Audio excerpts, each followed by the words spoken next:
જય શ્રી કૃષ્ણ.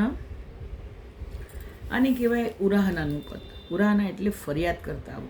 જશોદા માતા પાસે ગોપીજનો એક ફરિયાદ લઈને આવે છે. રોજ રોજ મનમાં વિચાર કરે કે મારા ઘરે કનૈયો આવે, હું માખણ સંતાડી રાખું, એ શોધીને ખાય અને હું એને જોઉં. સાદી ભાષામાં, કારણ કે નાનું બાળક છે, એની માખણ અરોગવાની રીત જોઈને જ બધાને આપણને પણ એમ મનમાં એમ ભાવ આવી જાય કે રોજ મારા ઘરે આવે તો સારું.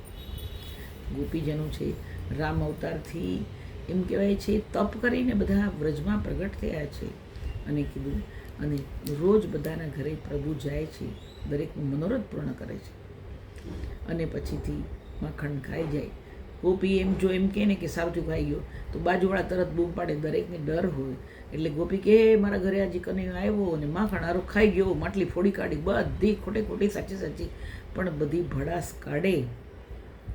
લોકોને એમ લાગે કે જોયું એના ઘરમાં આવ્યો, પણ દરેકના મનોરથ પ્રભુ પૂર્ણ કરતા હોય છે. અને પછી જશોદા માતા ફરે જે પાસે ફરિયાદ કરવા ગયા છે, જશોદા માતા આજે એમ કહે છે કે ગારી મત દીજો. ગોપીઓ બધી કહે છે એક જશોદા મૈયા જો તારો છોકરો ચોર છે, તારો છોકરો ચોર છે. જશોદા માતા કહે છે કે ગારી મત દીજો, મો ગરીબની કો જાય હોય. મારા છોકરાને કોઈ ગાળો નહીં આપતા, હું ગરીબ છું. આપણને વિચાર થાય કે જશોદા માતા અને એ પાછા ગરીબ કેવા? તો જોઈ લો, જેની પાસે ધન ન હોય એ જ ગરીબ નથી. પણ અહીંયા કયા ગરીબ છે જશોદા માતા? તો એને ઘણા વર્ષે બાળકનું પ્રાગટ્ય થયું છે અને એ પણ બાળક કેવું તો કે આખા વ્રજમાં દરેક જણાને ખૂબ પ્રિય છે. કનૈયો દરેક જણાનો પ્રિય છે. એટલે દરેક ગોપી મનમાં વિચાર કરતી હોય ને મનોરથ પૂર્ણ કરવા રોજ પ્રભુ બધાના ઘર ઘર થઈ જતા હોય. એટલે કીધું કે જશોદા માતાને ઘરે આવીને ફરિયાદ કરે છે ને, એટલે જશોદા માતા કહે છે કે ગારી મત દીજો, મો ગરીબની કો જાયો. એટલે પુત્ર જીત તો બિગાર કિયો, આન કહો મોસો તો મેં તો કછું બાતન મેં નાહી તરસાયો. એ ગોપી તારા ઘરમાં જેટલો બગાડ કર્યો હોય ને એટલો તું મારા ઘરે મને આવીને કહી જા. અને કીધું કે આન કહો મોસો તો મેં એને કોઈ વાતમાં જરા પણ તકલીફ લેવા દીધી નથી. તકલીફ એટલે એ માંગે એટલું માખણ તું લઈ જા, ઓલું માખણ ખાવું તો ખાઈ જા, એટલી મેં એને છૂટ આપેલી છે. તથા પણ તું કહે છે તો ઠીક છે, ભલે જા, તું લઈ જજે મારા ઘરેથી.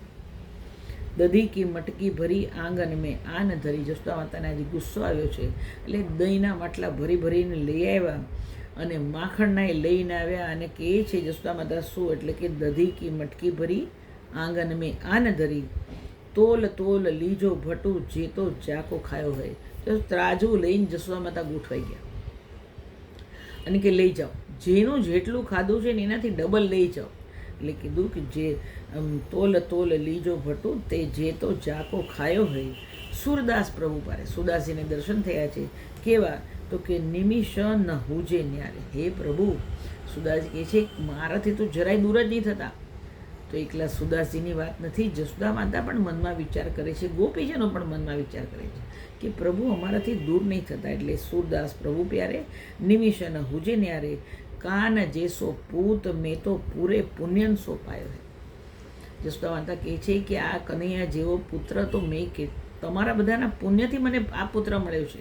વિચાર કરો કે જે ગોપી ફરિયાદ કરવા આવી હતી, જશોદા માતા એ જ ગોપીને કહે છે કે તારા પુણ્યથી મારા ઘરે પુત્ર પ્રાગટ્ય થયો છે. વિચાર કરો કે એ ગોપીની દશા કેવી થાય. અને એના ઉપરાંત બીજો એક વિચાર એમ પણ કરીએ કે ગોપીજનોને કેટલો પ્રેમ હશે પ્રભુ પ્રત્યેનો. તો અહીંયા સીધે સીધો પ્રગટ કરી દીધો છે. તો મળીએ પછી આપણે આવતા બીજી વખત. જય શ્રી કૃષ્ણ.